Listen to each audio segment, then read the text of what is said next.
वही हुआ जिसका खदशा था, बल्कि खदशा क्या था, सबको पता था कि आखिर में होना क्या है।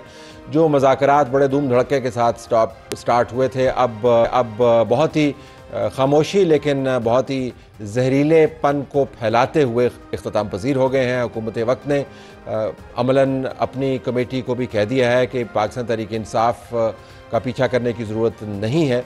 पाकिस्तान तहरीक इंसाफ ने पहले कह दिया था कि हमने इस कमेटी के साथ इंगेजमेंट नहीं करनी। तो जिस अमल के बारे में हमें बताया जा रहा था कि इन अ वे तारीख़ी अमल है, पाकिस्तान तहरीक इंसाफ तवील अरसे के बाद हमारे साथ बैठी है, इससे पहले इस किस्म की नशिस्त नहीं हुई, उसमें से निकला कुछ भी नहीं है। कौम के वक्त का ज़िया हुआ या अब सियासी तौर पर जो खलीज बन चुकी है पाकिस्तान के अंदर, उसको पाटना बहुत मुश्किल है और ये फासले बढ़ते जाएंगे और मसाइल की भरमार रहेगी। आज सहाफ़ी भी सरापा एहतजाज हुए, उन्होंने कहा था कि पीका ऑर्डिनेंस के अंदर जो तरमीम हुई है हम उसको कबूल नहीं करते।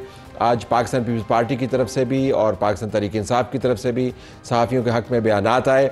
इरफान सिद्दीकी साहब से बात करने के बाद हम फिर नैयर अली से इसका हाल जानेंगे कि ये पीका तरमीम के ऊपर अब एहतजाज से ही क्या गुजारा होगा या हुकूमत में कुछ आपको लचक भी नज़र आती है। आज बिलावल भुट्टो ज़रदारी कराची में मौजूद थे, बिज़नेस कम्युनिटी से उन्होंने बातचीत की और मेरे ख्याल में जो एहसन इकबाल साहब के साथ इंटरेक्शन हुआ था बिज़नेस कम्युनिटी का, उसके अंदर जो एक दो बातें हुई थी मरीम नवाज़ के हवाले से, उसके बाद ये मीटिंग प्रॉम्प्ट हुई और इसके अंदर बिलावल भुट्टो ज़रदारी ने कहा कि किसी जगह जाकर चुगली करने की ज़रूरत नहीं है, अगर कोई मसला है तो मेरे से बात करें। तो बिज़नेस कम्युनिटी के रिप्रेजेंटेटिव से हम पूछेंगे कि उनकी तरफ से चुगलियाँ कौन करता है और माहौल किस किस्म का है कि जब दोनों इत्तेहादी ऐसी बातों के ऊपर भी चूकते नहीं हैं रिकॉर्ड की दुरुस्त की। तो इसमें आरिफ हबीब साहब हमें ज्वाइन कर रहे होंगे, चेयरमैन आरिफ हबीब ग्रुप। नाज़रीन, हमारा प्रोग्राम जारी है।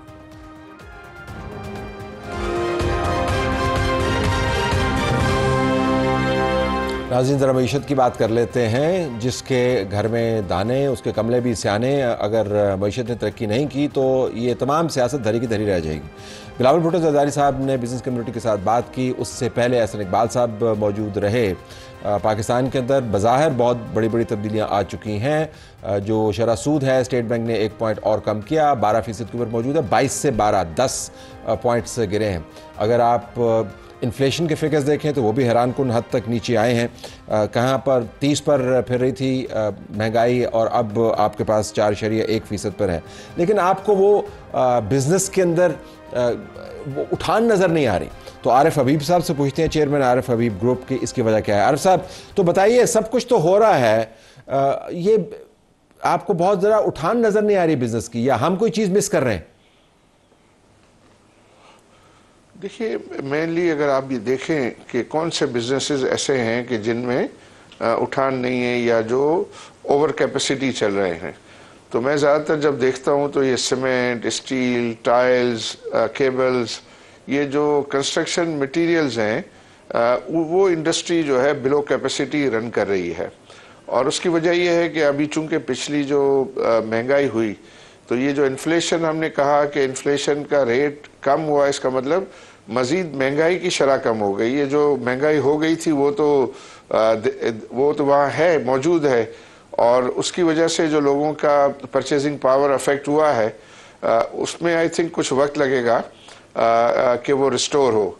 जब वो रिस्टोर होंगी, और ये इसकी वजह से आई थिंक रिस्टोर होगा क्योंकि ये इंटरेस्ट रेट वगैरह कम हुआ, तो कुछ कंज्यूमर फाइनेंसिंग जो है वो बढ़ेगी, और कंज्यूमर फाइनेंसिंग बढ़ेगी तो आई थिंक इन चीज़ों में जो है हमें एक्सपेक्ट करना चाहिए कि हाउसिंग में भी जाएगी, और फिर बाकी दूसरी अशिया जो है उसमें भी कुछ डिमांड्स बढ़ेंगी, और डिमांड्स बढ़ेंगी तो फिर जो है वो बिज़नेस में जो है वो ग्रोथ आएगी। तो आई थिंक ये पहला जो साल है वो तो ज़्यादातर था मॉनेटरी टाइटनिंग का था, और मॉनेटरी टाइटनिंग की वजह से इसके अच्छे नताइज आए हैं।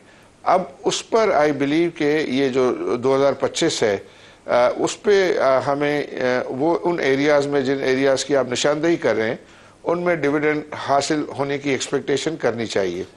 और उसके लिए अभी गवर्नमेंट जो है मज़ीद ये कंस्ट्रक्शन पैकेज की भी बात कर रहे हैं, और जगहों पे भी जैसे एनर्जी की जो है प्राइस को भी, कॉस्ट को कम करने की बातें हो रही हैं। तो उससे एक्चुअल मैं समझता हूँ कि वो बिजनेसेस में कलाम है, लेकिन मार्केट ने भी वैसे रिस्पॉन्ड नहीं किया। मैं आज के नंबर्स देख रहा था, आज तो बहुत बड़ा डिप आया।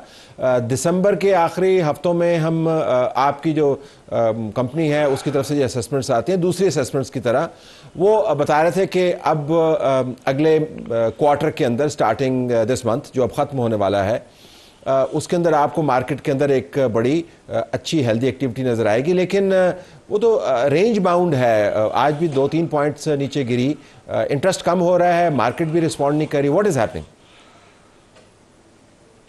आई थिंक ये जो इंटरेस्ट कम होना तो ऑलरेडी मार्केट की एक्सपेक्टेशन के मुताबिक ही था या उससे कम था। कुछ लोग जो है वो 2% भी एक्सपेक्ट कर रहे थे, तो वो पहले से ही प्राइस्ड इन था। और ये जो इन्फ्लेशन का कम होना और ये नंबर्स जो है वो मार्केट में आपको पता है वो तो बहुत एडवांस में वो बता रहे होते हैं कि दिसंबर के नंबर ही आएंगे और जनवरी के नंबर आएंगे, तो ये सब मार्केट के लिए पहले ही उनका नॉलेज था।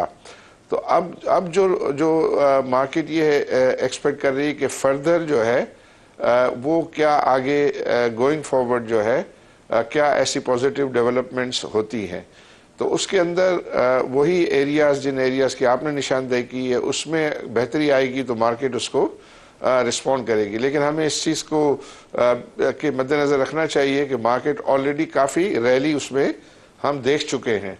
तो अब फर्दर जो है वो कॉर्पोरेट प्रॉफिटेबिलिटी में ग्रोथ होगी या कहीं और गवर्नमेंट की ऐसी पॉलिसीज़ आएंगी कि जिसकी वजह से जो है वो बिजनेसेस की ग्रोथ जो है वो की एक्सपेक्टेशन बढ़ेगी, तो आई थिंक मार्केट पर उसको रिस्पॉन्ड करेगी। सियासतदान भी आपके पास चल चल के आ रहे हैं, आना चाहिए, जाहिर है आप इंजन ऑफ ग्रोथ हैं इकोनॉमी का, कैप्टन ऑफ द इंडस्ट्री हैं। आज बिलावल भुट्टो जरदारी साहब ने बात की कि अगर कोई मसला है तो चुगली ना लगाएं, तो आप में से कौन चुगली लगाता है और किसको लगाता है? आई थिंक देखिए इसमें जो मसले हैं मसाइल हैं वो तो सबको पता है ना, यानी ऐसे कोई इश्यूज नहीं है कि जिसका किसी को पता ना हो। अब यह है कि ज़ाहिर है वो सीरियस बिजनेसमैन तो यही चाहते हैं कि एक सीरियस टॉक हो और जिन लोगों से ये पर्टेन करते हैं उन्हीं से बात हो।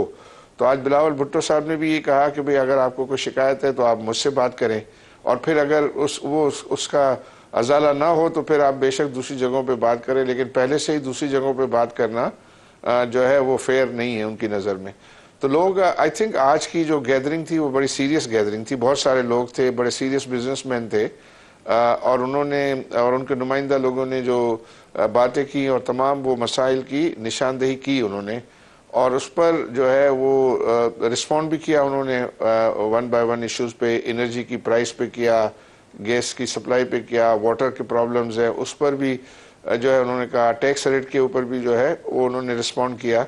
तो वो सब बातें उनके जो है वो अब सामने हैं। उसके लिए जो है वो कुछ तो ऐसे ज़ाहिर है फेडरल गवर्नमेंट के इश्यूज थे और कुछ प्रोविंशियल गवर्नमेंट के थे, और ये भी उनको कहा गया बिजनेस कम्युनिटी की तरफ से कि भाई अगर आप जो है वो प्रेसिडेंट जरदारी हों, बिलावल भुट्टो हों और मुराद अली शाह हों और बाकी उनकी स्ट्रॉन्ग कैबिनेट हो, तो फिर उनके लिए इन तमाम मसाइल को हल करना कोई बड़ी बात नहीं होनी चाहिए। और इसमें अगर यूनिटी के साथ जहां बिजनेसमैन का रोल है वो बिजनेसमैन अपना रोल करें और अपने कारोबार को बढ़ाएं ताकि लोगों को रोजगार के मौके और गवर्नमेंट को टैक्सेस जो है वो ज्यादा हासिल हो। समरी फॉर्म में उस पे भी से हासिल बात हुई जी। समरी फॉर्म में टुवर्ड्स द एंड अगर आप मुझे तीन टॉप 3 डिमांड्स बता दें जो आज आपके ख्याल में जो निचोड़ है इस मीटिंग का कि 3 ये काम करने हैं सिंध हुकूमत को या वफाकी हुकूमत को।